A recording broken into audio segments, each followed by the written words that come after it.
Olá, seja bem-vindo ao tema onde falaremos sobre os Web Services no ambiente do Python, né? Tanto Web Services SOAP, que são voltados para B2B, na comunicação entre empresas, quanto Web Services REST, que seriam mais voltados para o B2C e são mais recentes, usando o protocolo HTTP. Vamos dar uma olhadinha aqui? Bom, então falaremos sobre Web Services em Python. Inicialmente, é necessário falar sobre o conceito de interoperabilidade. Vamos falar um pouquinho sobre isso, né? Quando falamos sobre interoperabilidade, estamos falando sobre a habilidade de sistemas distintos se comunicarem de alguma forma, com a troca de informações e serviços. Isso aí teve um longo caminho até chegar aos dias atuais. Inicialmente você tinha bancos de dados, né, que seriam uma forma mais simples. Depois os protocolos começaram a ser uma fonte de interoperabilidade, existiam protocolos comuns em que vários sistemas poderiam utilizar. E foram evoluindo até o nível de serviços. Vamos ver como é que funcionou aqui. Bom, inicialmente você tinha lá os seus bancos de dados como sendo uma forma comum de compartilhamento de informações, né? Posteriormente, esses dados não eram a única forma de você trabalhar com sistemas cooperando. Você tinha fornecimento de serviços remotos, onde o protocolo é o meio comum. Isso é a base do conceito de interoperabilidade.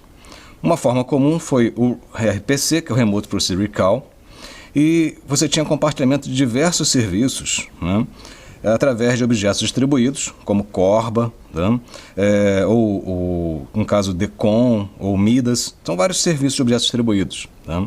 O RPC foi muito comum, seria a chamada de procedimento remoto, simplesmente uma função sendo executada em algum servidor.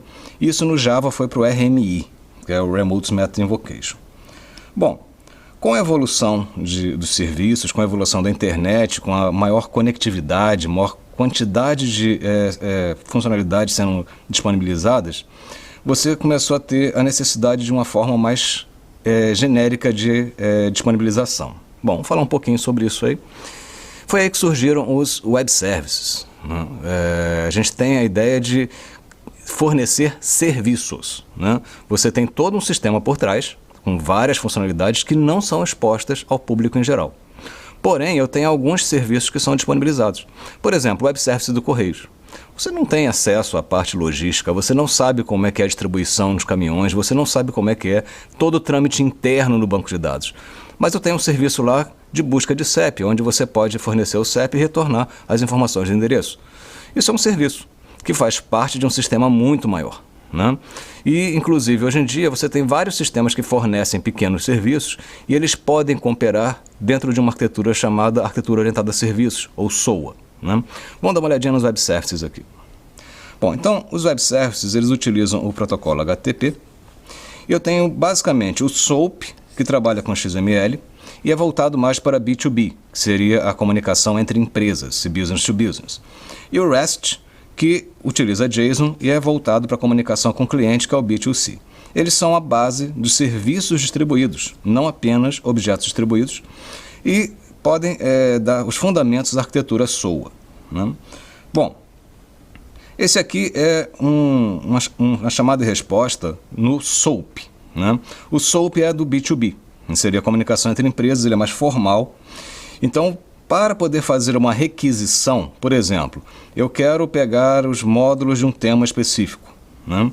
Eu teria lá, get módulos tema, o nome do tema, né? Isso aqui seria só um exemplo, né? Sempre um envelope SOAP vai ter lá um header e um body, tá? Seria um cabeçalho e o body com as informações, o corpo. Isso vai para o servidor pelo protocolo HTTP e o servidor retorna essa resposta, né? Get módulos temas response, ou seja, a resposta da chamada, com os módulos que foram solicitados, né? Bom, qual a vantagem de trabalhar assim? A vantagem é que o XML é simplesmente um formato simples de texto que é muito conhecido, muito comum e que pode ser utilizado por qualquer linguagem. Essa é a base da interoperabilidade. O que eu quero dizer aí? Eu posso ter um servidor feito em Java, outro em Python, outro em PHP, um cliente feito talvez com um Angular, um Node.js. Então você pode ter aí uma combinação de diferentes tecnologias, desde que o meio de transmissão de informações e fornecimento de serviços utilize um formato comum, nesse caso o XML. Vamos ver como é que continua essa história. Bom, Eu também tenho a possibilidade, no caso do Python, de criar o meu servidor com SOAP. Uma opção seria usar o Django, que é uma opção para o web server, né? Eu crio um web server em Python, e o Spine, que faz o encapsulamento do protocolo SOAP, né? Que é o Simple Object Access Protocol. Tá? Ele usa o modelo de comunicação RPC. O que significa isso? Eu tenho um serviço remoto, onde o cliente faz uma chamada e tem uma resposta. Isso é o RPC, trabalhando em cima do protocolo HTTP. Né? Uso de anotações. Né? A programação desse cara é muito simplificada pelo uso de anotações. E eu ainda tenho um cliente muito simples usando o Zip. Né? O Zip ele trabalha com uma coisa chamada WSDL, que é o descritor de serviço. Todo serviço SOAP tem um WSDL que diz como aquele serviço deve ser utilizado. Vou falar um pouquinho disso aí. Quando a gente fala do WSDL, seria o Web Service Description Language, seria um arquivo, um endereço, num formato específico, onde você fornece as informações de como aquele serviço tem que ser utilizado. Né? Ele vai dizer, olha, eu tenho um serviço com nome tal, que recebe tais parâmetros. Ele vai te fornecer esse tipo de informação. É isso que tem o WSDL. E como o WSDL já fornece todas as informações, a partir dele eu já consigo construir de forma automática os clientes com alguma biblioteca correta, como por exemplo o Zip no Python. Vamos continuar aqui.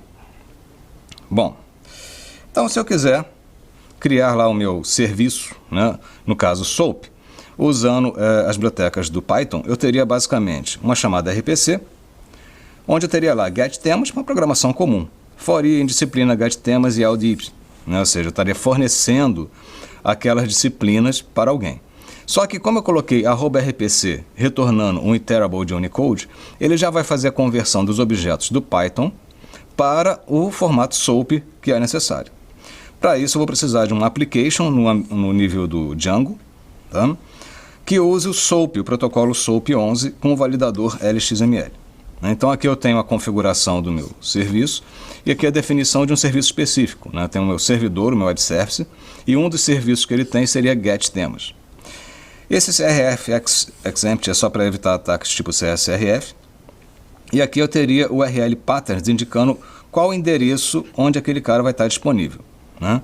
Ou seja, eu fiz aqui um web service do tipo SOAP. E o cliente? O cliente é mais simples ainda. No caso do cliente, tudo que eu preciso seria o endereço onde eu tenho a WSDL, que é o descritor do serviço, que é gerado de forma automática por esse ambiente. Né? E com isso, acessando esse endereço, eu já tenho aqui o meu cliente constituído, já que aqui eu tenho informação de como utilizar meu servidor. E aí é só chamar o método que ele fornece, que é o getTemas nesse caso. Okay? Bom, esse é o SOAP. E o REST, né? Se eu quiser trabalhar com REST.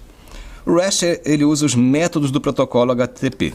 Usa o JSON, que tem uma sintaxe mais simples do que o XML. No caso do REST, uma opção melhor de servidor é o Flask, porque ele é um web server minimalista. Né? Falando um pouquinho aí do Flask, o Flask ele permite a você criar um server, um servidor web com muita facilidade, simplesmente com anotações de get, post, indicando os métodos de chamada, o que vai de encontro ao REST. O REST utiliza os métodos get, post, delete do HTTP para fazer as operações de consulta, inclusão, alteração, exclusão. Né? E através do Flask isso é muito tranquilo de programar. Né? Eu posso usar a biblioteca padrão de acesso a HTTP do Python para poder recuperar a informação, o requests e a transformação com o JSON. Né? Agora, quando eu trabalho com REST, é muito comum eu ter por trás um banco de dados, onde eu tenho as informações das minhas entidades. Porque o REST ele trabalha com o conceito de uma entidade representativa. E aí eu tenho lá as informações no banco de dados. E dentro do Python, eu posso fazer isso também de uma forma bastante simples, através do mapeamento objeto relacional do SQL Alchemy. Né? É uma ferramenta que permite que você não tenha que ficar escrevendo SQL, você apenas cria as entidades e mapeia para o banco. Vamos ver como é que funciona aqui. Bom, então o SQL Alchemy é voltado à persistência. Eu tenho uso extensivo de anotações. E o RM, que seria o mapeamento objeto relacional, é muito simplificado pelo SQL Alchemy. Bom, aqui eu tenho um exemplo de uma tabela, né? No caso uma entidade do Python, que vai ser gravada numa tabela. Pode ser, por exemplo, no Postgre, né? Ou qualquer outro banco. Quem vai se virar com isso é o SQL Alchemy. Né? Então aqui eu tenho as minhas colunas e inclusive relacionamentos entre as tabelas. Tá? Ao criar a engine aponta, nesse caso aqui, para o PostgreSQL, poderia ser só um Derby ou qualquer outro banco, e ela vai gerar essas tabelas ou vai usar uma tabela já existente, mapeando automaticamente os dados para o tema. É normal você ter um objeto do tipo DAO, né, que controla toda a parte de inserção, alteração, exclusão, as operações sobre o banco. Como, por exemplo, obter todos aqui, onde eu teria a seleção de um tema, né, a seleção de todos os temas, na verdade, e o retorno desses temas para quem chamou. Isso aí pode ser utilizado ao nível do Flask, né, ali no caso seria só o SQL Alchemy atuando, e agora eu tenho o Flask, onde eu tenho as minhas rotas.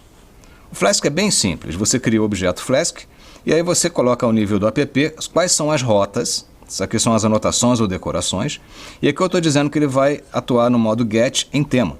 Ele aceita todos os métodos, tá? Aceita o post, o put, bastando colocar o complemento. Def get temas, temas igual vazio, pego cada um dos temas que vieram do banco, apendo eles no formato de um dicionário e retorno para o chamador com JSONify, né? Ou seja, vai transformar em JSON. Se eu pegar e rodar esse cara e acessar o endereço correto, eu vou ter todos os objetos que eu tenho no banco no formato JSON. Mas se eu não quiser usar o navegador, eu posso usar o próprio Python com as bibliotecas requests e JSON, onde eu vou usar o get para poder obter aquele conjunto de valores, e eles vão vir no formato JSON, e aqui eu vou converter para Python, né? Bom, outra discussão interessante é acerca de bibliotecas, frameworks e APIs. Bibliotecas têm um reuso passivo, né? Enquanto frameworks, eles são modelos customizáveis, que trabalham baseados em injeção de dependência e inversão de controle. Já as APIs são pontos de entrada em sistemas existentes, o que é o caso dos web services. Apenas finalizando uma pequena discussão acerca disso, bibliotecas são um meio mais comum de reuso. Você tem a biblioteca, ela é passiva, você tem ela lá com uma série de métodos e você vai utilizá-lo. O framework, ele traz um modelo pronto. Ele já cuida da persistência, cuida da segurança e tudo mais, e você só completa aquele modelo com as funcionalidades específicas do seu negócio. Ou seja, ele cuida daquela parte mais pesada, te deixando mais livre para as suas regras de negócio. Já as APIs, elas são entradas em sistemas já existentes. Eu tenho a API do sistema operacional, né? Eu tenho a API do Word, do Excel, eu tenho uma API que seria um web service. Por quê? Porque por baixo eu tenho um grande sistema e ali o meu web service está fornecendo algumas funcionalidades desse sistema, através de uma API, né? Ele se constitui uma API. Bom, esses são vários assuntos envolvendo web services em Python. Web services de forma geral, são muitos conceitos, e esses conceitos serão aprofundados ao longo do tema com exemplos práticos. Sejam, portanto, bem-vindos ao tema e bons estudos. Olá, vamos falar um pouquinho sobre os web services SOAP, né? Os web services SOAP que são amplamente utilizados no B2B até hoje, na comunicação entre empresas, devido ao seu formalismo, que é baseado no XML, né? Vamos ver como é que funciona aqui. Vamos lá? Bom, então os web services SOAP, eles são decorrentes da computação distribuída, né? Inicialmente você tinha apenas redes internas nas empresas, depois o protocolo se tornou um meio comum, começou a ter interoperabilidade, chamada de procedimentos remotos, que no Java é o Remote Method Invocation, e objetos distribuídos como Corba e Decon.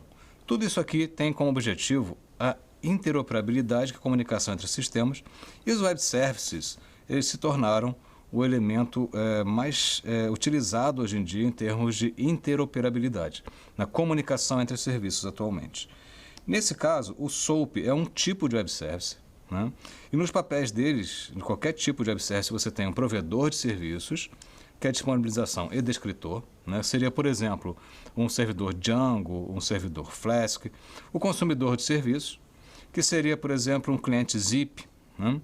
E o registro de serviços, que seria um repositório.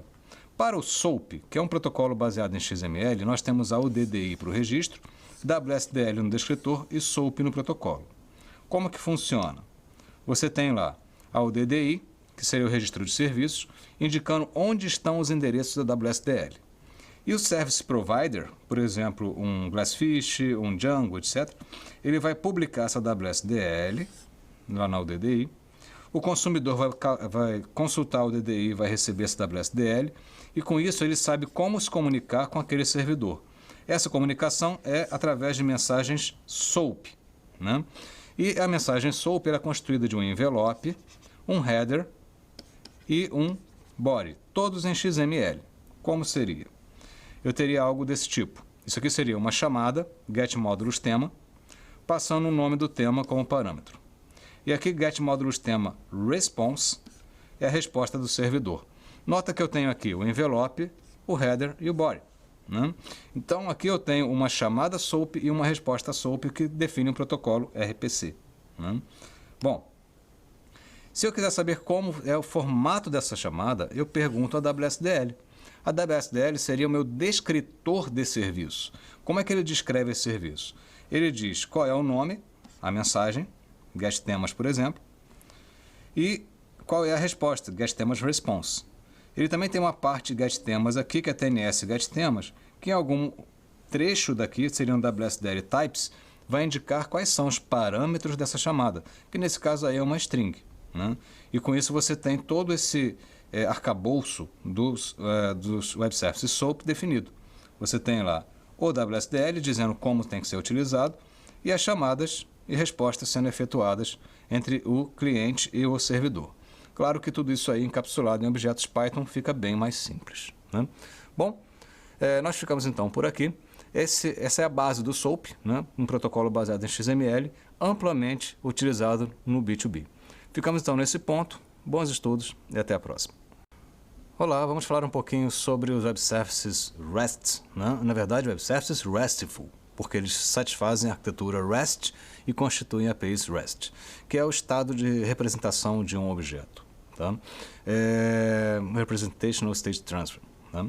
Bom, os Web Services REST se apoiam no protocolo HTTP e com isso eles conseguem obter dados de entidades ou alterar seus dados ou removê-los através de chamadas de acordo com os métodos do protocolo HTTP, o GET, POST e POST-DELETE. E o que a gente vai ver aqui é como é que isso funciona. Vamos lá?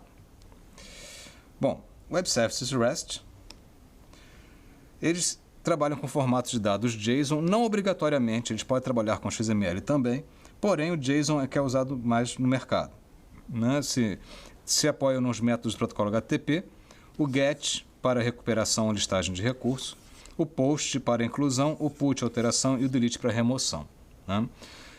Falando um pouquinho disso aí, o uso desses métodos do protocolo HTTP facilita muito, né? Você tem assim, um acesso muito direto, o que faz com que eles sejam usados com bastante abundância no B2C, né? Seria o Business to Consumer, na comunicação entre as empresas e consumidores.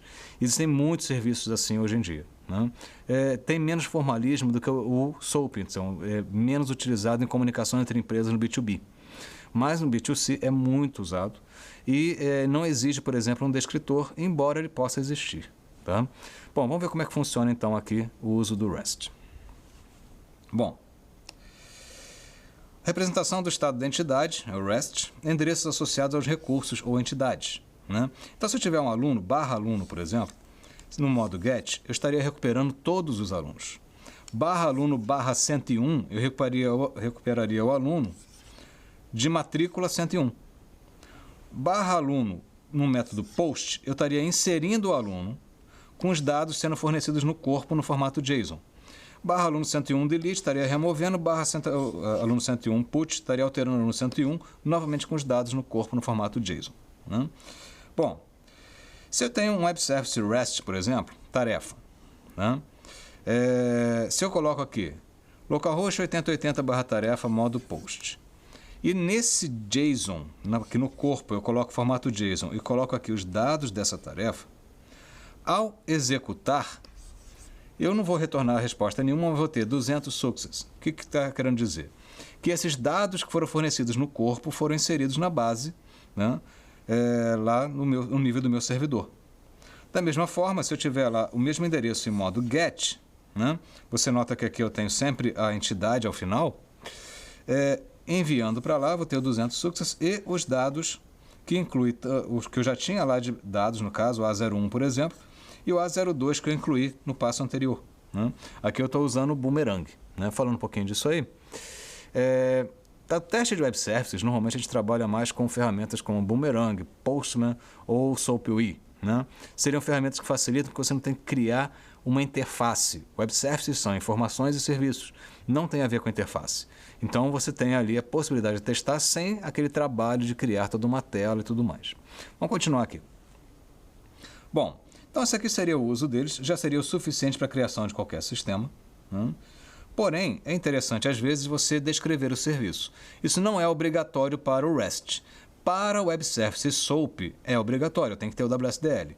Para o Web Services REST, eu posso ter arquivo WADL, que é o Web Application Description Language, que é um XML que descreve aquele Web Service, né? Aqui, por exemplo, tem um Resource Base, que ele é um repositório qualquer, a URI reservas. Então, o endereço desse cara seria 8988 REST repositório /reservas. E aqui eu teria, por exemplo, um método reservar, né? No modo get, reservas /reservar. E aí teria as variáveis, quarto e número. Então esse cara aqui trabalhando com XML, poderia trabalhar com JSON também. Isso aqui é apenas um exemplo de um arquivo WADL. Não é obrigatório, mas pode ser utilizado para descrever um web service do tipo REST. Bom, nós fechamos então nesse ponto, tá? Essas são as características gerais do Web Services REST, menos formais que o SOAP e amplamente utilizados no B2C. A gente fica então por aqui. Bons estudos e até a próxima. Olá, vamos falar um pouquinho sobre o SOAP UI, né? O que é o SOAP UI? Bom, quando trabalhamos com Web Services, a gente tem o trânsito de dados a partir de serviços. Não são páginas, você não está acessando uma página, não tem nada voltado para o usuário, não é uma tela de cadastro, tem a ver com informações. Então você tem serviços fornecendo informações, e essas informações vêm no formato XML ou JSON. No caso do acesso direto no modo GET do HTTP, que seria o comum, por exemplo, no navegador, um Chrome, ou algum outro navegador qualquer, um Mozilla ou Firefox, você pode até acessar no modo GET e vai receber aquela informação texto, né? Então você tem que interpretar aquilo no modo texto, tá? E quando você vai usar um método como POST, PUT, DELETE, já não é possível fazer de forma tão simples. E aí entram ferramentas como o SOAP UI. Vamos ver como é que elas funcionam. Bom, então SOAP UI é uma das ferramentas, tá, que eu tenho para testar serviços, né, testar as funcionalidades de Web Services, né? Então, um teste facilitado para Web Services. Você tem suporte a SOAP e REST em muitas dessas ferramentas, tá? No caso, o SOAP UI ele é open source, dá suporte a SOAP e REST, que são os dois tipos de Web Services. Mas eu tenho outras opções. Eu tenho, por exemplo, o Boomerang, que é um plugin do Chrome. O Boomerang também é muito bom e consegue trabalhar com SOAP e REST. E eu tenho o Postman, que é um aplicativo desktop mais voltado para o REST do que para o SOAP em si, né? Bom, no caso do SOAP, Web Services SOAP, o que caracteriza eles? Eu tenho o SOAP trabalhando com XML, voltado para B2B. O WSDL é o descritor de serviço. Esse cara é que vai me permitir mapear as chamadas, né? Vai permitir que eu faça lá as chamadas específicas para aquele Web Service, né? E o DDI é um catálogo e registro. Então, normalmente, você tem um catálogo que diz onde aquele Web Service está. Vamos falar um pouquinho disso aí. Isso é da arquitetura de Web Services SOAP, né? Como é que você tem? Você tem o DDI que tem um registro, como se fosse uma espécie de catálogo geral. Você fala assim, eu quero um Web Service para fazer a soma. Ele vai te dar lá vários endereços WSDLs que estão descrevendo serviços que fazem aquela soma. Pode ter mais de um endereço, né? Você vai escolher um. Pelo WSDL você sabe o seguinte, como é que eu vou acessar o serviço? E aí você acessa esse serviço através do protocolo SOAP, que é um protocolo XML que atua sobre o HTTP ou outro protocolo qualquer, mas principalmente o HTTP. Vamos dar uma olhadinha aqui então. Baseado nisso, o que eu preciso para poder usar meu Web Service é só o WSDL, que é o meu descritor. E aqui eu tenho um endereço interessante, app.correio.com.br, sigapmasterjpa, atende cliente service, atende cliente WSDL. Isso aí é o WSDL do Web Service dos Correios, né? Eu posso pegar e acessar isso aí através do navegador e eu vou ver algo assim. Um monte de chamadas, tá? Por exemplo, eu tenho buscar clientes, eu tenho buscar data atual, eu tenho inclusive buscar CEP, né? Então eu tenho vários serviços que são oferecidos pelo correio. Alguns deles exigem autenticação, como por exemplo rastrear uma encomenda, né? Mas outros são livres, como por exemplo a busca de CEP. Bom, se eu quiser testar a busca de CEP, vou pegar no SOAP UI e vou adicionar ao serviço via WSDL. O que eu faço? Eu clico em SOAP, né, dentro do SOAP UI, e digo qual é o endereço dessa minha WSDL. Tá? Então, o que eu estou fazendo aí? Aí eu estou seguindo o padrão proxy. Né? O que acontece? Quando tem a WSDL, ele gera os stubs, ou seja, ele já gera automaticamente o cliente com as chamadas disponíveis. Todas, não significa que você tem que usar todas, mas ele já vai pegar a WSDL e vai gerar um cliente para tudo aquilo que ele web service fornece. Né? No caso, o SOAP UI vai se aproveitar desse WSDL para poder justamente oferecer as chamadas. O Boomerang também faz isso, no caso, que é o plugin do Chrome. Vou dar uma olhadinha aqui. Bom, então quando eu pego e através do SOAP e acesso àquela WSDL, ele vai fornecer para mim aqui todos os serviços que eu tenho. E quando eu clico na minha requisição, por exemplo, do consulta CEP, ele vai colocar aqui um espaço para você digitar aquela informação. Ou seja, vai colocar ali um espaço para você colocar o CEP que você quer. Né? Aqui eu coloquei um CEP qualquer. Coloquei 20, 550, 200. E aí você clica em Play, né? Manda executar. Isso vai até o servidor e retorna a informação que você pode marcar como visível como XML. Ela vem como RAW. Você clica em XML e aqui mostram as informações. O bairro, cidade, e daí vai. Tá? Rua, endereço. Tá? Então, com isso aí, eu fiz uma chamada a um web service SOAP dos Correios. Né? Aqui aparece mais coloridos dentro do ambiente. Essa chamada na prática seria algo assim. Consulta CEP, passando o CEP que eu quero, e a resposta seriam os dados daquele endereço. Né? Falando um pouquinho disso aí, observa como é simples usar um serviço. Eu tenho lá um local agora nos Correios, que é público, está disponível, e eu vou chamar aquele serviço, passar um CEP para ele, vai me retornar os dados do meu endereço. O quanto isso não ajuda o usuário na hora do preenchimento de um formulário. Né? Então essa é a grande vantagem de web services. Só que você criar toda uma interface para testar isso é mais difícil. E aí que entra o SOAP UI. Eu consigo testar os dados sem a necessidade de uma tela. Tá? O REST cai no mesmo conceito. Né? Eu também não preciso criar uma tela para testá-lo, eu posso usar o SOAP UI. Vamos ver como é que funciona aqui. Bom, no caso do Web Services RESTful, você usa uma URL para acesso a entidades e os métodos do HTTP para diferenciar operações. Né? Se você tiver um método GET, seria uma consulta, um método POST, uma inclusão, e você está fazendo isso em relação a uma entidade qualquer. A URL de base, né, o endereço de base, identifica o conjunto. Parâmetro de identificação pode ser na URL, seria, por exemplo, eu quero o aluno de matrícula tal. Isso aí estaria na própria URL. Enquanto os dados para uma inclusão, por exemplo, seriam no corpo da requisição. O formato é JSON. Aqui eu tenho um exemplo chamando um servidor localhost 8080 produto. Seria aí um servidor local com uma entidade produto. Né? Como é que ficaria no SOAP UI para testar isso? Eu clico em REST e passo o endereço de base. Né? Fazendo isso aí, ele já sabe qual é o endereço de base para acesso.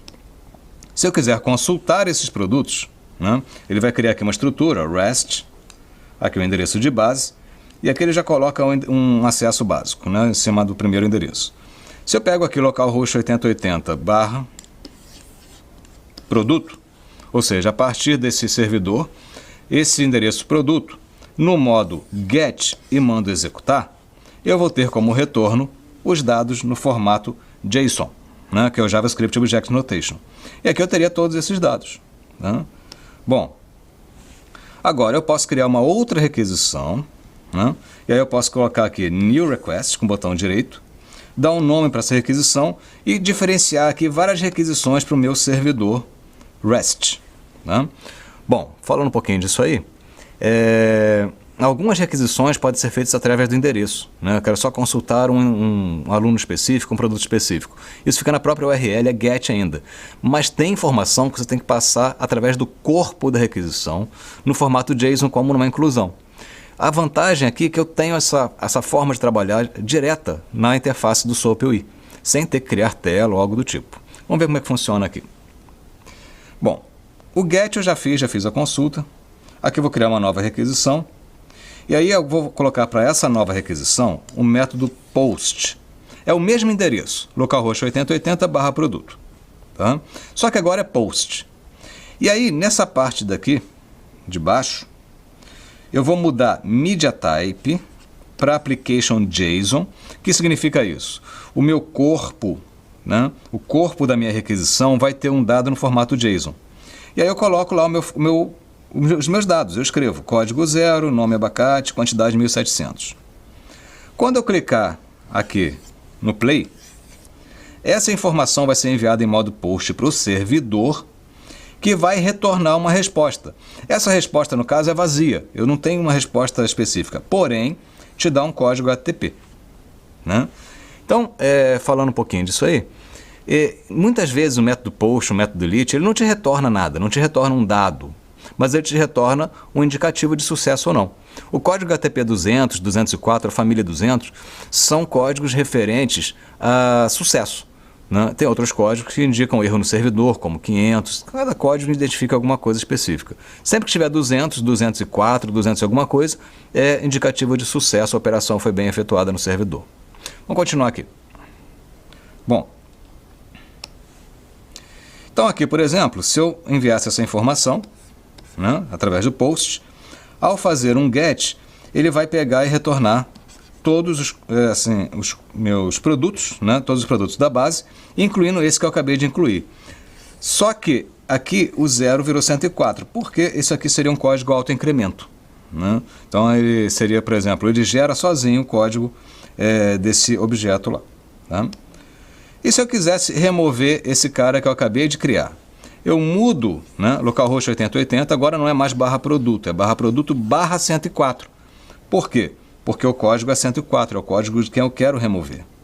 E aí eu mudo para delete, mando executar novamente, e aí se eu fizer aqui em raw, eu vou ver que tem um código 200 aqui. Ó. Né? Quer dizer que ele teve sucesso na operação de exclusão. Né? Bom, então essa é a utilização básica do SOAP UI. Através desses exemplos, a gente consegue ver que é muito fácil você testar tanto web services do tipo SOAP, quanto web services do tipo REST. Volto a dizer que não é a única ferramenta que faz isso, mas é uma ferramenta open source que tem todas as funcionalidades necessárias para a gente poder testar todos os nossos códigos, tanto para web services SOAP quanto web services REST. A gente fica por aqui, espero ter agregado conhecimento, bons estudos e até a próxima. Olá, vamos falar um pouquinho sobre o Django e o Spine. Né? Quando a gente constrói um web service do tipo SOAP, né, ou REST também, a gente precisa de um provedor. O provedor, no caso, seria aquele programa que vai fornecer aquele serviço. E eu posso usar tanto o Django quanto o Flask. No caso do Web Service SOAP, o Django é mais interessante, porque ele já tem toda uma arquitetura de fornecimento, é menos minimalista do que o Flask. Né? E eu tenho o Spine como sendo o envelopador. Né? Seria o cara que vai criar o envelope SOAP e vai tirar da gente essa responsabilidade de gerar aquele XML todo, tanto do SOAP quanto do WSDL. Vamos ver como é que funciona aqui. Bom, Django Spine. O Django seria meu servidor. A instalação da biblioteca seria pip-install Django. Né? A criação de um servidor Django, né, seria Django Admin Start Project e lá o nome do projeto. Isso vai gerar um projeto, uma estrutura de diretórios. Né? Um diretório externo com o nome do projeto, um diretório interno com o mesmo nome, porém sendo o módulo, né, referente ao meu servidor. Eu tenho um banco de dados local, um arquivo de gerência do servidor e aqui esse módulo disciplina app, no caso, que tem toda a parte de URLs que seriam as rotas utilizadas. Né? Com o servidor Django, eu preciso do Spine para trabalhar com o encapsulamento do SOAP. E aí é pip install Spine e LXML. Né? É um servidor com base em SOAP, trabalha no modelo RPC, modelo de chamada e resposta, através do uso de notações e gera automaticamente a WSDL, que é o descritor de serviço, o que facilita muito a trabalhar com esse tipo de ambiente. Né? Bom, então como é que seria o meu provedor? Né? Eu teria lá um repositório qualquer, disciplina service baseada em service base. Se você observar, a notação é @rpc, ou seja, chamada de procedimento remoto. @rpc retorna um iterable de Unicode, que significa uma lista de strings. Né? E aqui, o meu def getTemas, esse ctx é o context. For em disciplina getTemas e LDI, eu estou fazendo o quê? Eu estou pegando todos os temas e retornando para ele. E ele está transformando numa lista de texto. Né? Da mesma forma, eu tenho o getMódulos do tema. Esse também é uma anotação RPC que vai receber um Unicode e vai retornar uma lista de Unicodes, ou seja, vai receber o tema, que é uma string, e vai retornar os módulos, que são uma lista de string. Com isso aqui eu tenho meu serviço. Tá? Esse é um serviço baseado no SPI. E aí eu tenho um application baseado em disciplina service, usando o protocolo SOAP11, tá? Validador LXML. Com isso aí eu estou criando o quê? Eu estou usando o protocolo SOAP, eu estou criando um aplicativo em cima desse serviço para usar o protocolo SOAP. Em seguida eu incorporo no Django através de um Django Application. E aí eu tenho finalmente o meu disciplina AWS, que é o meu serviço. Né? Esse serviço ele vai ser incorporado aos caminhos em urls.py na estrutura do meu aplicativo Django. Né? Então, URL Patterns, eu vou ter lá disciplina AWS e disciplina AWS apontando para aquele meu servidor que eu criei. Né? A execução do servidor é Python, manage.py, run server e a porta. E com o servidor rodando, eu consigo acessar localhost 8080, disciplina AWS, interrogação WSDL, onde serão fornecidos todos os dados para a utilização desse serviço. Né? Bom, então o que nós conseguimos com isso? Né? Nós conseguimos gerar a WSDL, que é o descritor de serviço, e gerar o meu serviço e a comunicação dele, sem me preocupar com todo aquele XML que está envolvido no SOAP. Né? Porque tudo vai ser feito de forma automática a partir da WSDL. Se você acessar lá o endereço da WSDL, você vai ver lá todo o XML indicando como aquele serviço será utilizado. E com isso a gente conseguiu se manter no ambiente orientado a objeto, com anotações, sem se preocupar com os XMLs que vão correr no fundo, que será uma coisa que será resolvida através das bibliotecas. Ok? Nós então ficamos por aqui. Espero ter agregado conhecimento. Bons estudos e até a próxima. Olá, vamos falar um pouquinho sobre a criação de clientes SOAP no Python com o uso do Zip, uma biblioteca que facilita muito a criação do cliente para o web service. Né? Mas isso aí já é uma coisa comum em várias plataformas. Tá? O WSDL, que é o Web Service Description Language do SOAP, ele permite descrever os serviços que são oferecidos, tanto as chamadas quanto as respostas, o que define um RPC, né? Uma chamada procedimento remoto. Então você tem sempre lá, por exemplo, getTema response ou algo do tipo. Tá? Através da WSDL, as diferentes ferramentas conseguem criar os clientes de comunicação que vão falar com esses servidores de forma transparente. A gente não está vendo como é que faz para acessar o protocolo HTTP, a gente não está vendo como é que faz para poder usar a conversão do objeto para XML e vice-versa, nada disso. Tá? Por quê? Porque é a biblioteca que faz aquilo. Né? Isso aí, quando você está seguindo esse padrão de desenvolvimento, é o padrão proxy. No padrão proxy, através de um descritor, você gera os clientes de forma automática, gerando os stubs e os skeletons. Os stubs são aquela camada de comunicação que faria a conexão com a rede e transferia para a camada de cima, que seria a da linguagem. E esse stub, ele é gerado de forma automática, então nós não programamos ele. Nós somos apenas um cliente desse stub que é gerado a partir do WSDL. Então tudo que precisamos para poder acessar qualquer serviço que esteja disponibilizado é a WSDL e o cliente Zip. Né? Poderia ser, por exemplo, um web service dos Correios ou taxas de variação de ações na bolsa e daí vai. Tá? Vamos ver então como é que funciona o cliente Zip. Bom, cliente Zip para SOAP, ele precisa ser instalado, né? pip install zip, é a biblioteca que vai permitir fazer esses clientes de forma simples. Como todo o princípio dos web services SOAP, ele também é baseado no endereço WSDL. Né? Se eu tenho o endereço do meu descritor, eu tenho como saber quais são os serviços e como utilizá-los. Segue o padrão proxy, ou seja, define automaticamente os stubs. Tá? Sua utilização é extremamente simples. Né? Se eu tiver um WSDL, o que eu tenho nele? Eu tenho lá toda uma série de XMLs e namespaces falando sobre o envelope do SOAP, o encoding, o SOAP12 WSDL. Né? Então tem todos os namespaces necessários, são muitos. Isso aí é gerado automaticamente pelos servidores Python quando você usa o Django e os PEM. Né? Então você tem ali as bibliotecas que conseguem gerar isso para mim automaticamente. Senão eu teria que gerar manualmente isso. E ali eu tenho o quê? Quais são os métodos e as respostas que eu tenho? Eu tenho getTemas, por exemplo, que vai retornar getTemas response. E quais são os parâmetros? Os parâmetros ficam em types, que aqui está oculto. né? Mas aí os types estariam indicando, por exemplo, qual o tipo de parâmetro de chamada e qual o retorno de cada um desses caras. Preciso me aprofundar nisso? Provavelmente não. Raramente tem que mexer nisso. Tá? Porque no zip, tudo que eu tenho que fazer é passar a WSDL para ele. Passando a WSDL, eu só coloco cliente.service.getTemas. E quando eu coloco getTemas aqui, eu estou me associando a getTemas response. E ele já vai executar no servidor e vai retornar para mim o resultado. Tá? E eu posso imprimir esse resultado. Nesse caso aqui, eu estou obtendo os temas a partir do servidor. E aqui ele estaria imprimindo no prompt. No caso aqui, no prompt do Spider. Tá? Mas pode ser até no shell, qualquer coisa. Então, executando isso aí, ele vai acessar o servidor, né? Vai pegar lá quais são os formatos das chamadas, vai fazer a chamada, vai pegar o resultado e eu posso imprimir ele naturalmente aqui, que vai ser uma lista de valores do tipo texto. Né? Isso estaria na minha chamada RPC definida lá no servidor.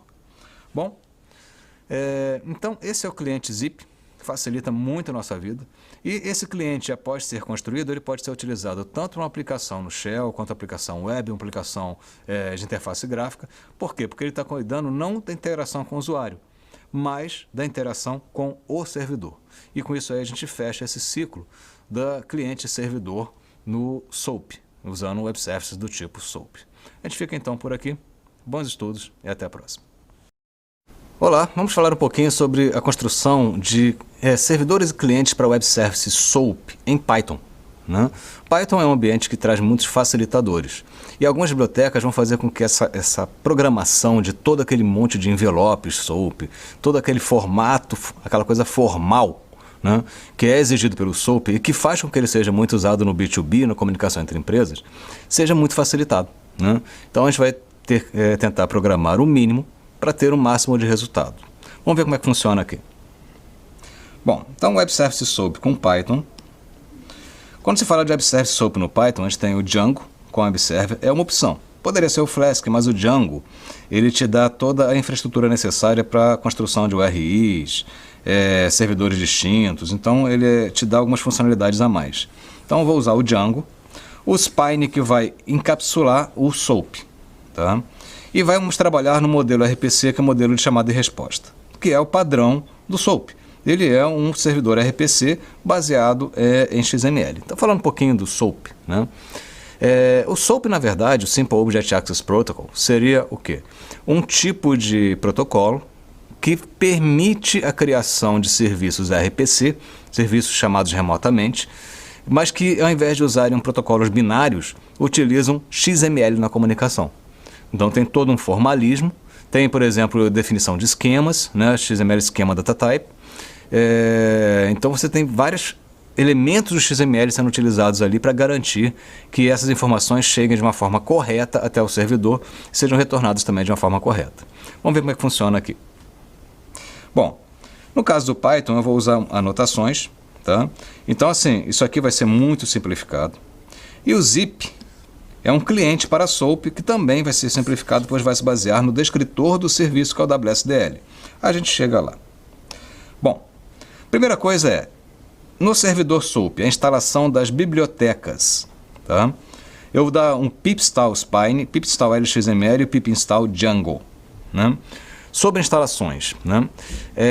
Nós instalamos isso aí normalmente dentro do ambiente, ou se você tem só um Python na máquina, através do Shell, ou se você quiser trabalhar com vários ambientes, pode usar também o Anaconda, né? O Miniconda especificamente. Instalando o Miniconda e usando uma IDE como Spider, você pode definir diferentes environments, né? Ambientes, cada um com bibliotecas diferenciadas. Tá? Mas, de uma forma geral, você pode trabalhar com um só também, e aí você vai ou pelo console ou pelo Miniconda, né? Para poder instalar com o pip install. Isso aí vai adicionar no ambiente do Python aquela biblioteca. Vamos continuar aqui. Então, eu tenho 3 bibliotecas adicionadas, o Spine, o LXML e o Django. O Django já cria todo o ambiente do servidor, e aí ele cria alguns comandos novos. O primeiro é Django Admin, Start Project, Disciplina app, por exemplo. Django Admin Start Project é um comando que vai ser adicionado após a instalação da biblioteca para criar um projeto Django, né? Já com o formato correto. Ele vai criar vários diretórios. Ele vai criar um diretório de base, outro diretório com o mesmo nome que se refere ao aplicativo em si, Você vai ter aqui um banco de dados local, você vai ter um manage.py que seria para fazer a gerência desse servidor, e aqui você tem algumas configurações, as URLs, você tem aqui o seu módulo referente ao servidor em si. Mas ele já cria toda essa estrutura de diretórios e arquivos, né? Bom, antes de fazer o servidor, eu vou fazer um repositório. Aqui é um repositório simples em Python, né? Que eu tenho apenas o quê? Um dicionário, onde eu tenho para cada chave desse dicionário uma lista de strings, né? Ou seja, web services, conceitos de web services utilizando SOAP e utilizando REST. Programação servidor, web server, app server, servlet. Então tem várias strings para cada um desses temas, seriam os módulos e os temas, tá? Aí eu tenho def get temas self, return self repo, que é o meu repositório, ponto keys. Quem são as keys? As keys são as chaves, né? Seriam web services ou programação servidor com Java. Get módulos tema seria passando um tema, quais são os elementos daquela chave. Quando eu coloco o repo e passo o tema, né? Seria repo tema. Eu estou fazendo o quê? Se for repo web services, eu estou falando desse cara aqui. Se for repo programação servidor, estou falando desse cara de cá, né? Bom, isso é meu repositório, que vai ser usado a partir do meu serviço. O meu serviço tem que derivar de Service Base, né? Isso aí faz parte da biblioteca para SOAP. E aí ele vai ter lá get temas. Para ir em disciplina get temas e LD, né? Ou seja, ele vai pegar cada um dos temas, vai um a um, isso aqui seria para a parte de fluxo, e depois vai retornar a partir do get temas. Tá? Esse CTX aqui passa a ser o context, né? O contexto de execução. E o RPC, Returns Iterable Unicode, está dizendo o tipo de formato de saída. Tá? E aqui eu tenho RPC Unicode, Returns Iterable Unicode. Aqui eu tenho um parâmetro texto e um retorno de uma lista de textos. Tá? Quando eu dou get temas, ele vai retornar apenas os temas. Quando eu recebo um tema e dou get módulos tema, ele vai retornar todos os módulos daquele tema no formato de uma lista de texto. Bom, isso aí tem que ser convertido para o SOAP. E aí entra o application, tá? Em cima desse serviço, estou criando um aplicativo em cima desse serviço. Esse aplicativo vai usar o protocolo SOAP com validador LXML. E aqui a gente está usando todas as bibliotecas, né? Bom, então agora eu estou criando o meu aplicativo com o protocolo SOAP em cima daquele serviço, né? O meu TNS aqui é só um nome que eu dei, disciplina PPWS, tá? E aí eu vou criar um Django Application em cima desse application. Ou seja, eu tenho o serviço, eu tenho encapsulamento no SOAP pelo application e eu tenho incorporação no Django com um Django Application aqui no final. Bom, depois que eu fiz isso, eu tenho acréscimo do caminho no arquivo urls.py, que fica naquela estrutura já criada pelo Django. É ali onde você define quais são os seus caminhos no seu servidor, né? Nesse caso aqui eu tenho o path admin, que já existe lá. Eu vou acrescentar o path disciplinas AWS, disciplinas_AWS, que seria o servidor criado anteriormente relacionado ao Django, né? E depois eu executo o servidor Python manage.py run server porta 8080, né? Bom, falando um pouquinho disso aí, através de notações, né, e o uso de algumas classes, eu consegui fazer um servidor SOAP sem precisar saber o formato do envelope, sem saber o formato do corpo, do head, porque quem vai se virar com isso é a biblioteca do Python, né? Então ali o que ele vai fazer? Tudo que eu precisei fazer foi criar um serviço de base, que está acessando o repositório, um encapsulamento no application SOAP 11 e a incorporação no Django Application. Depois disso, associar a um caminho no arquivo urls.py e pronto, rodou o servidor, ele vai estar disponível. E inclusive ele já vai ter gerado AWSDL, que seria o quê? O arquivo de descrição de serviço, né? Que vai permitir que eu use isso posteriormente. Vamos ver como é que funciona aqui. Bom, então aqui eu estou executando meu servidor. Estando executando o servidor, eu posso acessar o endereço http localhost 8080 disciplina AWS WSDL. Fazendo isso, ele vai fornecer os dados necessários, tá? Bom, vamos falar um pouquinho mais disso. Nessa WSDL, quando você acessa, ele vai te dar o quê? Vai te dar qual é no caso aí, get módulo tema, Né? E você vai ter ali quais são os parâmetros que ele aceita. Ele aceita string, etc. Tudo em formato XML. A partir disso aí, ele vai te dar a resposta também. Ele vai te get módulo tema response é a resposta. Então ele divide em duas partes. Sempre vai ser função, função response, né? Dentro do mesmo XML. É a partir daí que eu consigo saber como usar o serviço. E é a partir daí que eu posso criar o cliente de forma automática com ferramentas como o Zip. Né? Através do Zip e dessa WSDL, ele vai simplesmente chamar o serviço e vai executar. Tá? De uma forma muito direta, porque eu já tenho ali toda a informação necessária para criar a estrutura Python para se comunicar. Vamos ver como é que funciona aqui. Então agora a gente está do lado do cliente, né? Um cliente para um Web Service SOAP.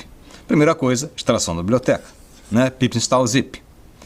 Ele é baseado no endereço do WSDL, ou seja, aquele endereçozinho que eu tenho aqui, eu vou usar como base. Segue o padrão proxy, um padrão de desenvolvimento, onde você não se comunica com a comunicação entre clientes e servidores, pois os stubs são definidos de forma automática. Os stubs seriam os canais de comunicação. Né? Você tem aqui um Python de um lado, eu tenho aqui o stub, passando isso aí, por exemplo, para um Corba, para outro Python, né? Ou para outra coisa qualquer. Né? Então, assim, com os stubs, você não precisa se preocupar com a comunicação, é como se tivesse transparente aquilo. Isso é possível devido à existência de uma WSDL, que fornece a informação necessária. Na prática, é muito simples. Né? Eu só tenho que fazer o quê? Crio o cliente, apontando a WSDL, e depois eu chamo result igual cliente.service getTemas. Ou seja, esse getTemas já foi previsto lá. Posso imprimir o resultado. O que eu vou receber nesse caso dos temas? Ele vai mostrar todos os temas da base de dados ao nível do console. Né? E com isso aí eu tenho o meu cliente de web service pronto. Tá? Compreendendo a WSDL, eu não preciso fazer nada. Eu simplesmente chamo os métodos e ele já vai cuidar de toda a parte de comunicação sozinho. Né? Bom, com isso aí a gente chega ao final dessa construção do servidor e cliente, né, para web services no Python, né, no estilo SOAP. Tá? Nota que é bastante direto, não foi necessário um conhecimento acerca do XML, o que é bem interessante, porque toda a conversão é automática. No lado do servidor, tem as bibliotecas lá com LXML e tudo mais, e do lado do cliente que eu tenho o Zip. Né? Então, através dessas bibliotecas, elas se preocupam com toda essa questão da conversão do XML. Significa que você não precisa saber? Não. É interessante que se saiba quais são esses formatos, como é que é utilizado o XML, porque quando alguma coisa dá errada, é lá no XML que você vai obter informação indicando o que deu errado. Né? Nós então ficamos por aqui. Espero ter agregado conhecimento. Bons estudos e até a próxima. Olá, vamos falar um pouquinho sobre a criação da camada Model. Quando você fala de uma camada Model, estamos falando da arquitetura MVC, que é Model View Controller. A Model View Controller é uma arquitetura na qual você divide o sistema em 3 camadas principais, onde você tem um model relacionado à persistência, relacionamento com bancos de dados, a controller relacionado a regras de negócios e a view na comunicação com o usuário. Né? Bom, então vamos ver como é que isso tudo funciona. Vamos lá? Então, criação da camada Model. Primeiro é interessante conhecer a arquitetura MVC. A Model é relacionada à persistência de dados. Ela é sempre a primeira camada, porque as outras dependem dela. Eu tenho que saber quais são as entidades para saber como usar minhas regras de negócio. A Controller é o processamento de regras de negócio, normalmente a segunda camada que é criada. Então eu tenho lá o banco, a Model, falando com o banco, a Controller,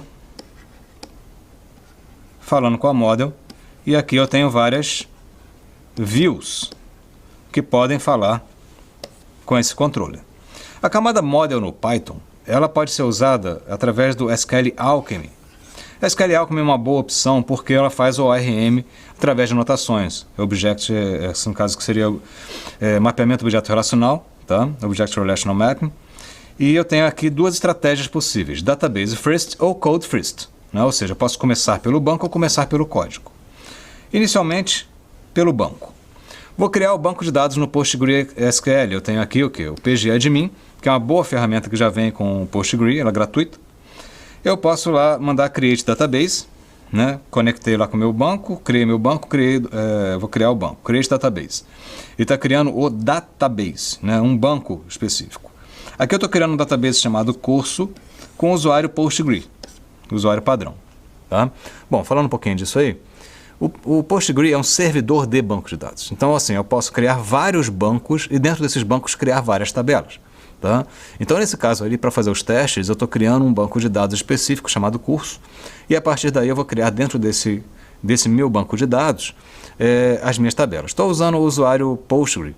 Normalmente a gente criaria um usuário e usaria esse outro usuário para evitar algum erro mais crítico no banco, né? Porque o PostgRE é o dono do banco, mas aqui é só dado de teste. Né? Vamos ver como é que a gente faz agora a criação das tabelas. Vamos lá? Bom, criado o banco, eu posso acessar, né, esse banco, conectar com ele, e vou usar a Query Tool do PGAdmin para poder fazer as minhas queries, meus comandos SQL.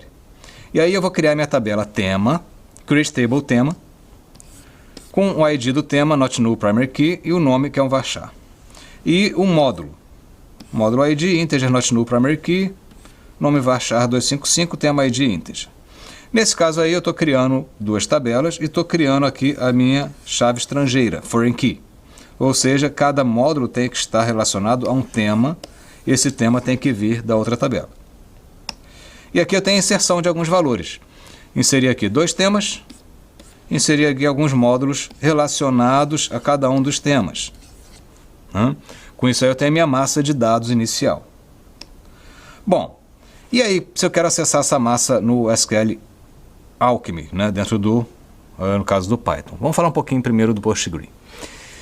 Posso testar meus dados no PostgRE? Posso. Vou lá no meu Query Tool, escrevo lá um select asterisco from tema, select asterisco from módulo, eu vou ter lá os dados no ambiente do PostgRE. Mas o que eu quero é acessar a partir do Python. Né? É aí que eu estou criando a minha camada model, que até agora só inseri no banco, mas eu não criei meu modelo. Então agora eu vou usar o SQL Alchemy para fazer o mapeamento objeto relacional. Vamos ver como é que funciona aqui. Bom, o primeiro passo é a instalação das bibliotecas SQL Alchemy, né, que é o mapeamento objeto relacional, e Psycop G2 Binary, que seria nesse caso aqui, para você trabalhar com o PostgRE no Python. Seria um driver de acesso, tá? Seria na verdade um middleware. É um modelo declarativo e baseado em herança, né? Você usa um declarative base para poder definir uma entidade, e você tem table name para definir o nome da tabela, column e relationship para poder configurá-la, e vamos usar também o padrão DAO para poder fazer as operações. Bom, base é igual declarative base, classe tema base. Podia chamar classe tema declarative base também. Tá? Na verdade seria uma classe base de um elemento declarativo. Table name igual a tema, é a minha tabela. Né? Por que tema? Porque eu criei com esse nome lá no banco. Table name módulo, né? Seria o outro cara aqui. Tema ID column, integer, primary key igual a true. Estou dizendo que esse cara aqui é uma coluna inteira, chave primária. E o tema nome é um column string 255, uma coluna string com 255 posições. E nota, aqui eu tenho relationship. Tá? Eu tenho relacionamento aqui, ó, ele se relaciona com o módulo backpopulates tema cascade all delete orphan. O que é isso? O relacionamento é de 1 para n. Eu tenho um tema, vários módulos, né? Seria 1 para n. Significa que se eu apagar um tema, eu tenho que apagar os módulos relacionados. E o que está dizendo aqui é isso, se ele apagar o tema, ele vai apagar os módulos. Né? Eu tenho um relacionamento entre essas duas tabelas, consequentemente, entre as duas entidades. Tá? A mesma coisa acontece aqui no módulo, quando eu tenho que definir qual é a relationship, tá? Para o relacionamento com o tema. Né? Com isso eu estou aqui replicando as colunas e os relacionamentos que existiam nas tabelas do banco ao nível das minhas classes Python. Né? Bom, feito isso, eu tenho que fazer minha conexão com o banco através de uma engine. PostgreSQL Engine vai ser uma Create Engine, conectando com a SQL, né? Passo lá qual é o endereço, qual é o meu usuário, né? Usuário, senha, servidor e database. Crio uma session, tá? E aqui eu estou totalmente no SQL Alchemy. Tá? Tema DAO. O meu DAO aqui seria uma classe de gerência. Normalmente o DAO é o Data Access Object, é muito usado para gerenciar dados na camada model. E aí eu tenho assim, obter todos. Obter todos vai ser STM igual a select tema. Novamente isso aqui vem do SQL Alchemy. Né? return session.scalars stmt. Ou seja, ele vai selecionar todos os temas e vai retornar. Incluir self-tema, passa um tema. Session, a minha sessão. Add tema, session commit, grava no banco. Né? Quero excluir. Obtenha o tema, get, tema, a chave primária sendo passada aqui, ou seja, ele vai retornar o tema com essa chave primária. Ao retornar, deleta e confirma, commit. E exclui no banco. Né? Bom, falando um pouquinho disso aí, observa que eu não usei SQL. Né? Eu tenho ele trabalhando com as classes do SQL Alchemy, ele vai se virar de acordo com o banco que está ali embaixo. Inclusive, se tiver alguma nuance específica no SQL daquele banco, ele vai se virar através do driver. Né? Se eu mudo de driver, agora é PostgreSQL, amanhã é Oracle, depois vai ser MySQL. Para mim não importa qual banco. Através desses drivers e através do mapeamento objeto relacional do SQL Alchemy, eu posso mudar de banco a hora que eu quiser, desde que eu mude apenas a engine. Tá? Muda a conexão com o banco, mudou para onde ele vai apontar. Né? Então eu consegui ali fazer toda essa conexão, né, e gerência dos dados através do ambiente orientado a objeto no Python. Né? E com isso ali eu posso usar essa classe DAO aonde eu quiser. Vamos ver como é que funciona aqui. Bom, aqui eu tenho um exemplo com Flask, usando esse tema DAO. Né? Aí no caso uma biblioteca para criar um servidorzinho. Criei o servidor, DAO tema é igual a tema DAO, e aqui tem uma rota barra tema, né? Onde eu teria aqui temas igual vazio, né? Seria uma lista vazia. Para cada tema, cada um dos temas obtidos com obter todos, appenda tema ID igual a tema ID, tema nome, depois dá um JSONify. No caso, o JSONify, ele converte um dicionário para o formato JSON. E aqui eu estou simplesmente colocando uma lista, né, uma lista de dicionários para ele poder converter. Estou convertendo de objeto para dicionário. Né? Já que o Alchemy, SQL Alchemy trabalha com objetos e o JSONify vai trabalhar com dicionários. No caso de uma inclusão, seria o método post. Né? Ele vai obter informação no formato JSON, vai gerar um tema a partir dessas informações. Nota que é dicionário novamente. Ó. E aí eu tenho que fazer o caminho inverso. Converte de dicionário para objeto. E manda o DAO incluir o tema, retornando um código 204, que é um código de sucesso. Tá? Ou seja, eu consigo usar aqui naturalmente o meu DAO, fazendo pequenas conversões necessárias das bibliotecas. Mas fora isso, eu não tenho aqui nenhum SQL, não tenho nenhuma complicação no acesso a banco. Né? Bom, eu tenho uma outra possibilidade bem interessante também, que é a estratégia Code First. Tá? Vamos falar um pouquinho dela. O que a gente fez até agora foi o Database First. O que é isso? Cria a estrutura no banco, depois cria as classes.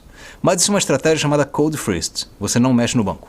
Você cria as classes e deixa as classes criarem as tabelas no banco. Isso é chamado de Code First. Tá?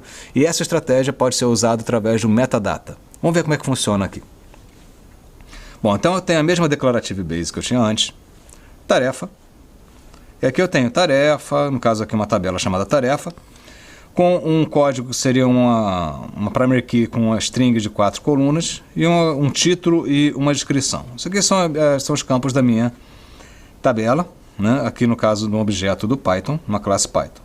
Eu tenho a engine da mesma forma, apontando lá para o meu banco de dados. Só que agora eu tenho isso aqui, ó.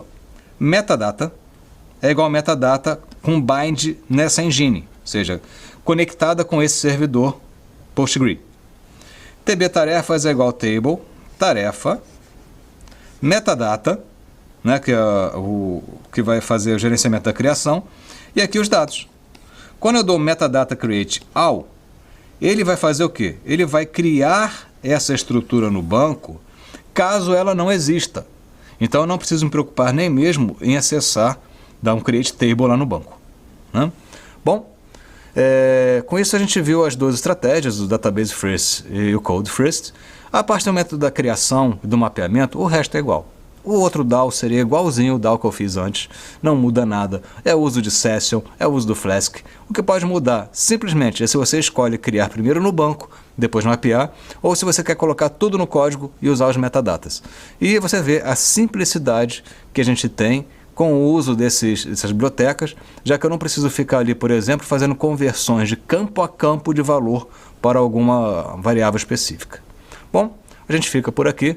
Fechamos então a criação da camada model.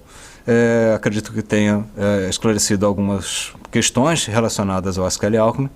Bons estudos e até a próxima. Olá, vamos falar um pouquinho sobre a criação de servidores com Flask, né? Não só para web services, para qualquer tipo de aplicativo web, você pode usar um servidor minimalista como Flask, né? Você faz um servidor, um web server, né, basicamente.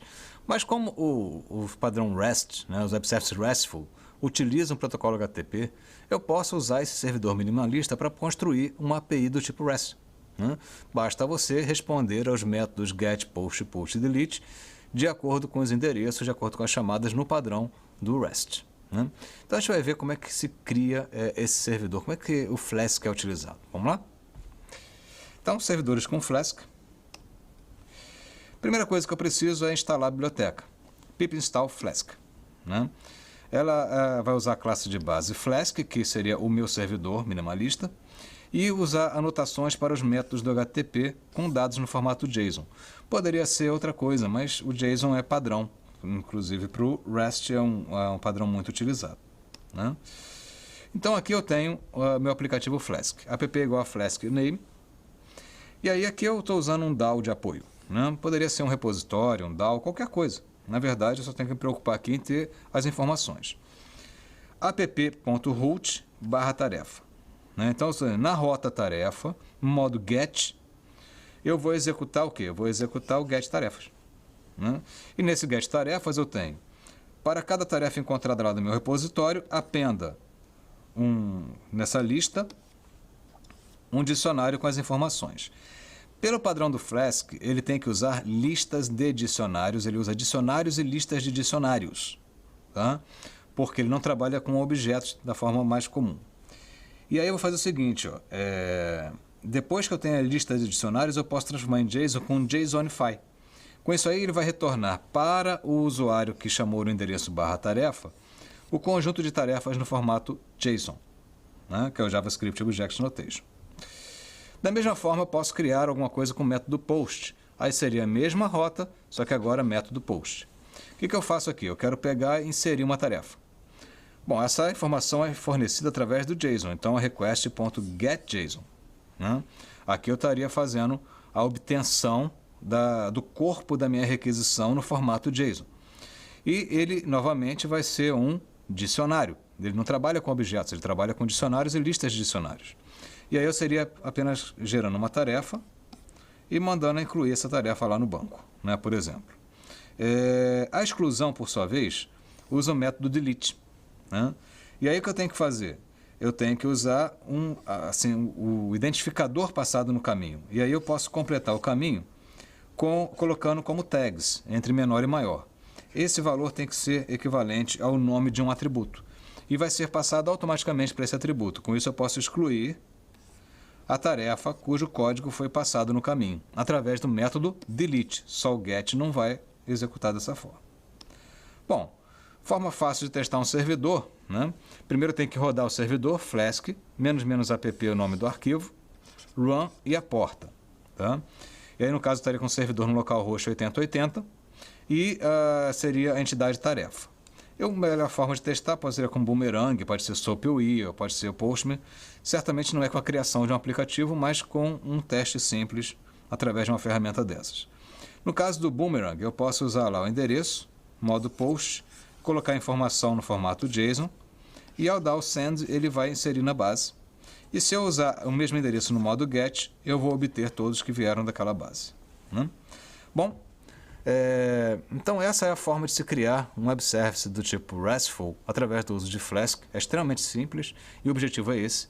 O Flask é um servidor minimalista e o objetivo é que ele seja capaz de responder diferentes chamadas com poucas linhas de código, principalmente no ambiente do Python, que é um ambiente que procura ser o mais prático possível. A gente fica então por aqui. Espero ter agregado conhecimento. Bons estudos e até a próxima. Olá, vamos falar um pouquinho sobre as bibliotecas Requests e JSON, né? Quando você trabalha com um cliente de Web Service REST, né, ou Web Service RESTful, é necessário que você consiga compreender o protocolo HTTP e fazer a conversão de dados do JSON para aquela forma padrão lá da plataforma. Outras plataformas utilizam outros recursos. No Java, por exemplo, eu posso usar o retrofit e o Jackson Converter, né? Isso aí seriam formas de fazer as mesmas tarefas. O retrofit estaria fazendo a conexão, enquanto o Jackson Converter estaria fazendo a conversão do JSON para Java.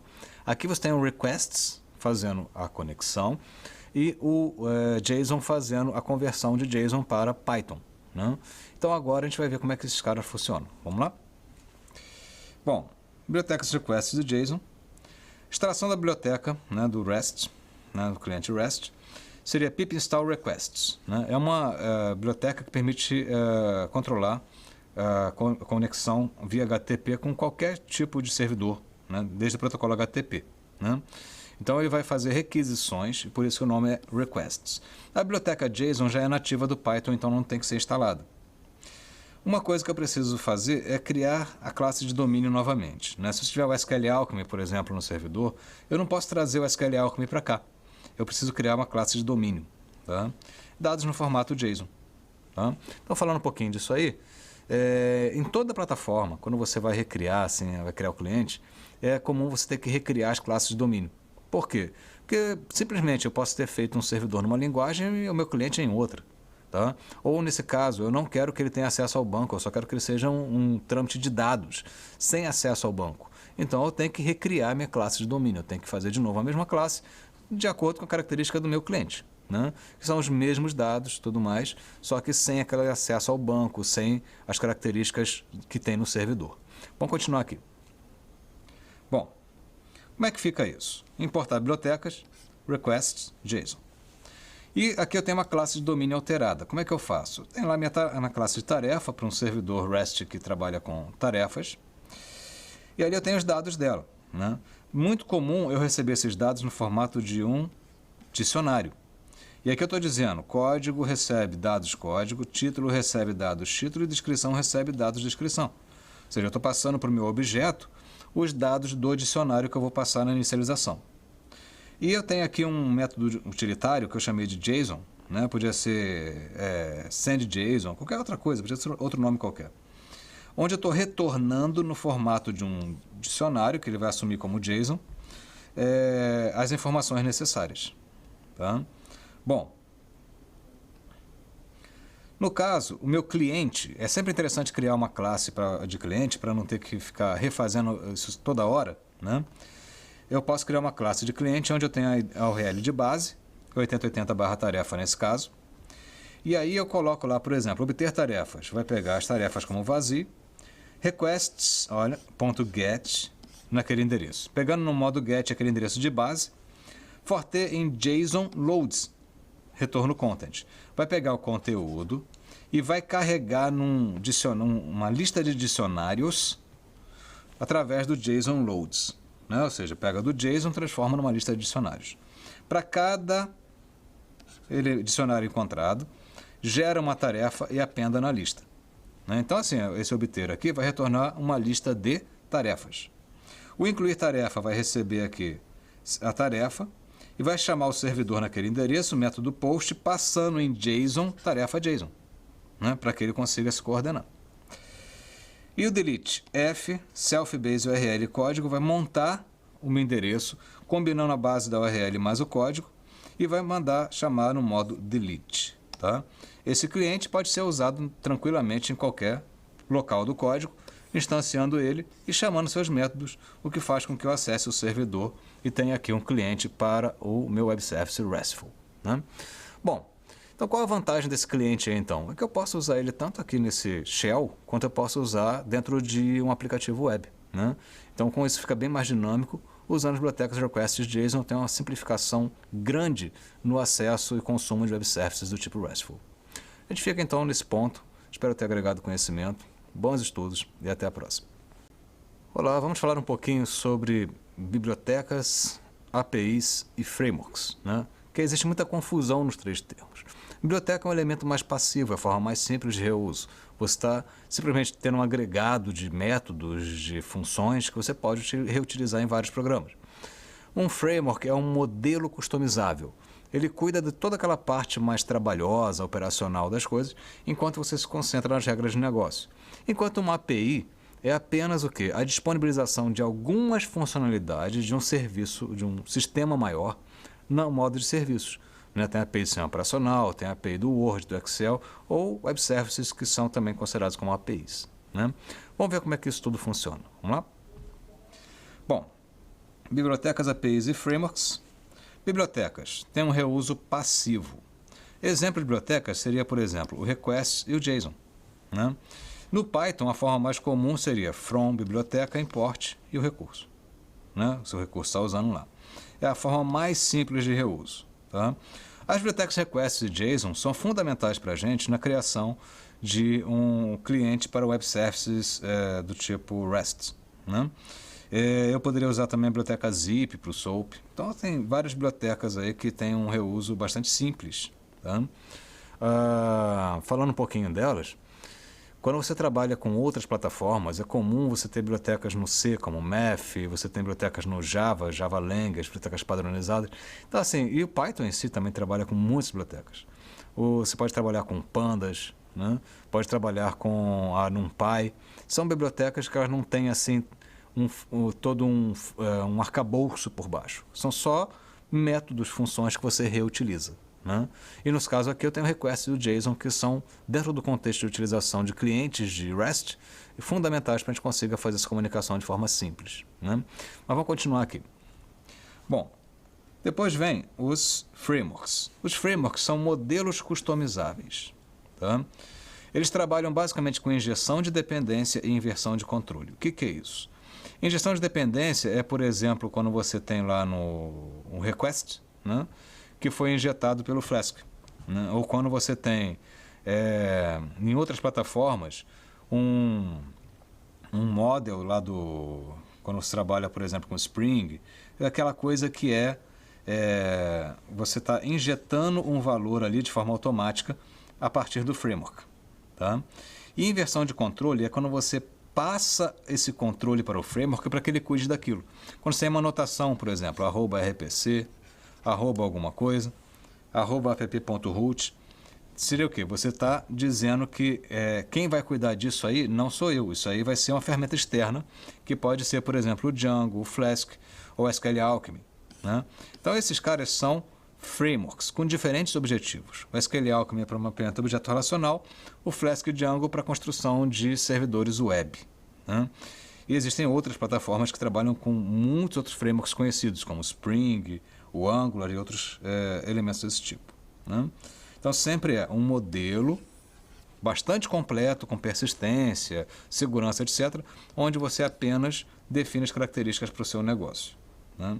Já a API é um ponto de entrada em um sistema existente. Ou seja, eu tenho um sistema que roda, ali por baixo, e você fornece alguns serviços a partir desse sistema. Um exemplo mais clássico são os sistemas operacionais. Né? Um sistema operacional, a criação de uma thread, é através de uma chamada para a API do sistema operacional. Softwares como Word e Excel, eles têm APIs, permitem que você programe eles de forma externa. Tá? Você pode ter bibliotecas para uso das APIs. Então, as chamadas das APIs podem ser encapsuladas em bibliotecas. Aí aquela biblioteca faz uma chamada para uma API. E os web services, como eles têm grandes sistemas por baixo, e ali você tem chamadas que são disponibilizadas para os meus clientes, eles podem ser considerados também como APIs, já que eu tenho um sistema maior por baixo. E claro que os mais comuns são o REST API e o SOAP. Né? Bom, então essa é a diferenciação entre o que é uma biblioteca, o que é um framework e o que é uma API. Ainda existem outros conceitos, mas esses são os mais utilizados no mercado. A gente fica então por aqui. Espero ter agregado conhecimento. Bons estudos e até uma próxima. Olá, vamos falar um pouquinho sobre as APIs REST. Na verdade, Web Services RESTful, que seguem a arquitetura REST. Né? E por isso que a gente fala que eles constituem uma API REST. Né? A gente, quando trabalha com REST, é uma arquitetura que se baseia nos métodos do protocolo HTTP. O que eu tenho seria a gerência do estado de entidades a partir desses métodos, onde o GET é uma consulta, o POST é uma inclusão, o PUT é uma alteração e o DELETE é uma exclusão. O que a gente vai ver aqui é como fazer isso através das bibliotecas do Python. Vamos lá? Então, criação de API REST cliente com Python. Web Service REST no Python, eu preciso usar os métodos do protocolo HTTP, é claro. Ele é o JSON que é o padrão. Poderia ser XML? Poderia. O REST aceita tanto JSON quanto XML como qualquer formato texto, mas o JSON é usado como padrão. O Flask vai ser usado porque é um web server minimalista, ou seja, ele não precisa de grandes configurações, é só um arquivo. Vou usar o SQL Alchemy na persistência no banco. Um uso extensivo de notações com RM simplificado, que é o caso do SQL Alchemy, né? Vou usar os métodos do protocolo HTTP. Quais são esses métodos? O GET, usado na recuperação ou listagem de recursos. O POST, na inclusão de um recurso. O PUT, na edição desse recurso, na alteração. E o DELETE, na exclusão do recurso.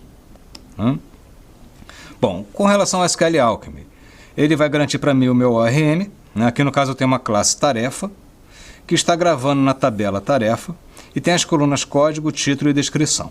Né? Para que seja criado no banco, eu estou usando a estratégia Code First, onde eu tenho aqui o metadata. Esse metadata está associando a tabela tarefa, e quando eu dou Create All, ele já vai criar para mim a estrutura no banco. E aí eu tenho o meu DAO com todas as operações que eu preciso.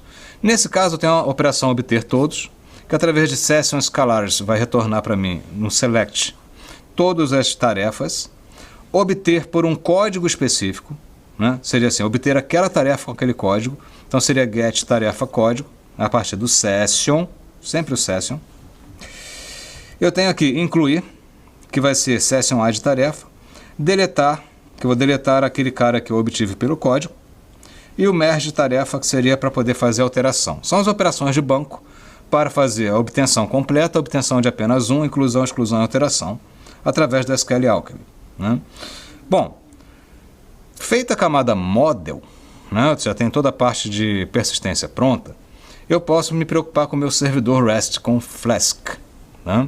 Primeira coisa, instalar a biblioteca pip install Flask. A classe de base vai ser Flask, maiúsculo. Use notações para os métodos HTTP e dados no formato JSON. Vamos falar um pouquinho do Flask. Né? Flask é um servidor minimalista. Tudo que você precisa vai ser um objeto derivado de Flask. Né? Então vai ser um objeto Flask, é o servidor em si. E aí você tem as anotações ou decorações baseadas nesse objeto. Então você tem um objeto app do tipo Flask. Né? Aí o app.route seria uma rota nesse servidor.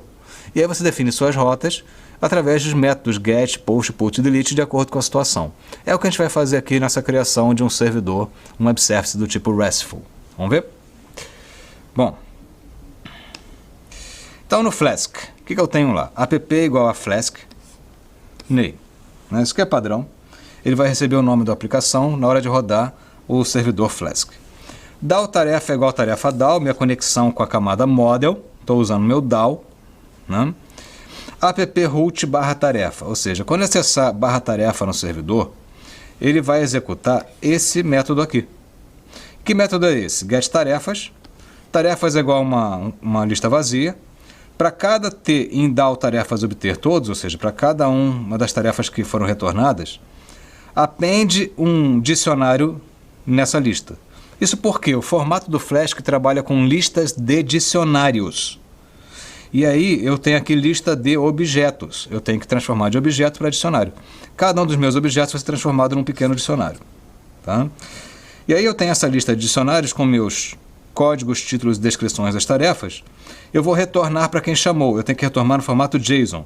Eu uso JSONify. Né? Return JSONify tarefas. Ele vai retornar essa lista de dicionários no formato JSON para o chamador. Nota, aqui é o meu servidor. Né? Eu também tenho o post. No método post, eu tenho uma inclusão. Se eu vou fazer uma inclusão no método post, o meu request tem um elemento que é o getJSON, que vai pegar o corpo da requisição no formato JSON. Tá? Bom, falando um pouquinho disso aí, o request já faz parte da biblioteca do Flask. Né? Esse request aí não pode confundir com requests, né? Com um S no final, requests, que seria a biblioteca cliente de requisição. O request aí é a requisição do lado do servidor no Flask. E essa request permite pegar várias informações, inclusive o corpo da requisição, que nesse caso é no formato JSON. Então, o request getJSON está pegando a informação que foi enviada para incluir uma nova tarefa, que seria aquela usada, por exemplo, no SOAP UI. Né? O SOAP UI vai mandar para ele, ele vai pegar lá aquela informação e vai transformar aquilo no objeto e mandar incluir através do DAO. Vamos ver como é que funciona então aqui. Então aqui, request get JSON, né? Tarefa com código, título e descrição de acordo com aquele dicionário que chegou. DAO tarefa incluir tarefa. E a exclusão? A exclusão seria método delete. O trecho relacionado ao código, que o cara que vai ser alterado, é colocado no caminho, tá esse código entre menor e maior, e eu tenho que ter um atributo de mesmo nome. Ou seja, esse código que está aqui vai ser passado para esse atributo código, né? Esse parâmetro ali. E aí eu posso chamar o DAO tarefa e mandar excluir aquele código, sempre retornando 204 indicando sucesso. Né? Bom, com isso aí eu tenho meu servidor pronto, eu posso rodar meu servidor flask --app tarefa api.run port 8080. Eu estou mandando rodar o meu arquivo .py que eu criei com minha API REST, né? Meu servidor web service RESTful. Flask --app tarefa da api.py run rodar na porta 8080. Isso aqui tem que ser executado no Miniconda, no prompt do Anaconda ou no prompt quando tem só um Python na máquina, né? Teste com o Boomerang. Depois que eu fiz isso aqui, vai ficar rodando meu servidor e vai ficar de boca aberta na porta 8080. Se eu posso pegar um navegador e colocar localhost 8080/tarefa, posso. E vou ver quais são as tarefas. Mas é mais interessante usar um teste com uma ferramenta apropriada. Aqui eu estou usando o Boomerang, que é um plugin do Chrome, né? Que você pode acessar e pedir lá para criar as suas requisições, requests, né? Aqui uma requisição no modo post, passando lá o código, né? Quando eu dou o send, ele vai me dar sucesso 200. Ou seja, ele vai conseguir incluir uma nova tarefa. E se eu der um get, né? Aqui eu posso usar o get ou post, ele vai me retornar aqui todas as tarefas, além do 200 sucesso, que também é padrão, né? Então, assim, nesse ponto, eu já tenho criado o meu servidor, eu já tenho testado o meu servidor com o meu Boomerang, SoapUI, Postman, qualquer coisa. No caso, o Boomerang eu acho bastante prático para isso, tá? E aí eu tenho que criar a minha interface cliente, onde vão entrar o requests e o JSON, né? Seria o request no plural, seria a parte cliente. Vamos dar uma olhada como é que funciona aqui. Então, agora é meu cliente REST no Python. Instalação da biblioteca requests, né? Requests plural. Biblioteca JSON já é nativa no Python, então não tem que instalar. A classe de domínio tem que ser recriada sem o SQL Alchemy e os dados no formato JSON, né? Vamos falar um pouquinho disso aí, é uma necessidade estranha, mas isso é comum, né? Quando você fala de plataformas distintas, é muito comum você ter que recriar a classe de domínio na plataforma alvo. Porque, por exemplo, eu poderia ter um servidor feito em Java e o meu cliente é Python, ou um servidor feito em Python, o meu cliente é C. Então, assim, não são estruturas idênticas. Então você está recriando a classe de domínio e nesse caso aí eu estou tirando aquela parte de relacionamento com o banco, porque agora não tem. O meu cliente não pode falar com o banco. O meu cliente fala com o meu serviço, tá? Então eu sou obrigado a recriar essa classe de domínio porque eu não posso usar aquela original do SQL Alchemy, porque aqui eu não tenho acesso ao banco, né? Vamos continuar aqui. Então, dados no formato JSON, eu estou aqui no lado do cliente e eu crio lá a minha classe de domínio alterada. Bom, vou ter que importar o requests e o JSON, né? Seriam as bibliotecas que eu preciso. A minha classe de domínio alterada eu coloquei definite self dados. Esse dados aqui eu estou recebendo aquele no formato de um dicionário, né? Eu posso pegar esse dicionário e associar os atributos internos. Self código, self título, self descrição. Criei aqui também um def JSON, tá? Que vai retornar esse cara no formato JSON. Então assim, eu posso criar essa minha tarefa a partir dos dados que são fornecidos como um dicionário, tá? E eu posso retornar os dados dessa tarefa no formato JSON, chamando esse método JSON, que eu criei aqui. Eu só criei esse método por conveniência, né? Bom, cliente tarefa seria um cliente para poder usar aquele meu servidor, né, o meu web service RESTful. Self-base URL, HTTP localhost 8080/tarefa, meu endereço de base.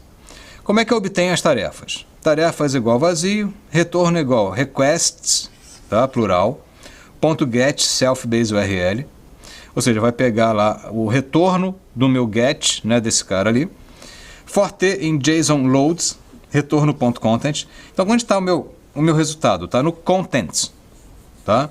O retorno content. Nota aqui, né? Envio é body, aqui eu tenho content. Tá? JSON loads vai pegar esse conteúdo no formato JSON. E para cada elemento T encontrado aqui, vai appendar em tarefas uma tarefa nova com essa informação. Tá? O JSON loads, assim como o JSONify, né, ele pega de dicionário para JSON, o JSON loads ele pega de JSON para dicionário. Tá? Retorne tarefas. E se eu quiser incluir uma tarefa, vai ser requests post base URL JSON igual tarefa.json. Já passa uma tarefa, ela é convertida para JSON aqui, eu mando para aquela URL com aquele corpo JSON dessa forma.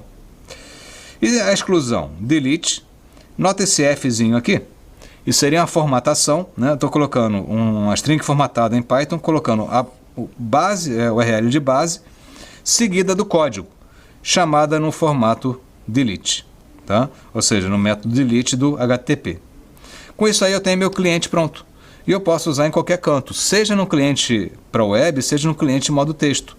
Como por exemplo aqui. CLI é igual cliente tarefa. Para ter em CLI obter tarefas, eu vou fazer o quê? Eu vou imprimir o código e o título e a descrição. Código, título e a descrição em cada um dos elementos que vieram. Né?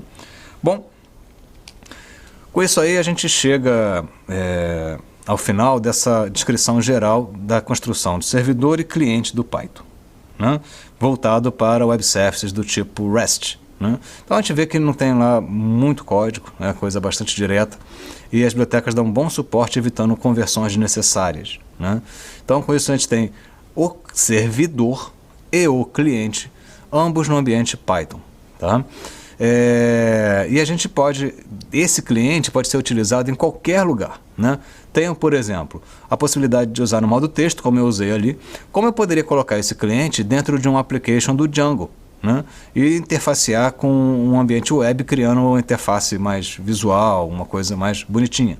Ou ainda usar uma biblioteca gráfica em outra linguagem até, talvez no Java, e fazer o acesso a esse web service REST e trabalhar com ele com uma interface gráfica no GUI, no desktop. Né? Isso mostra todo o poder do uso de APIs REST, né? E como ele é facilitado no ambiente do Python. A gente fica então por aqui. Bons estudos e até a próxima.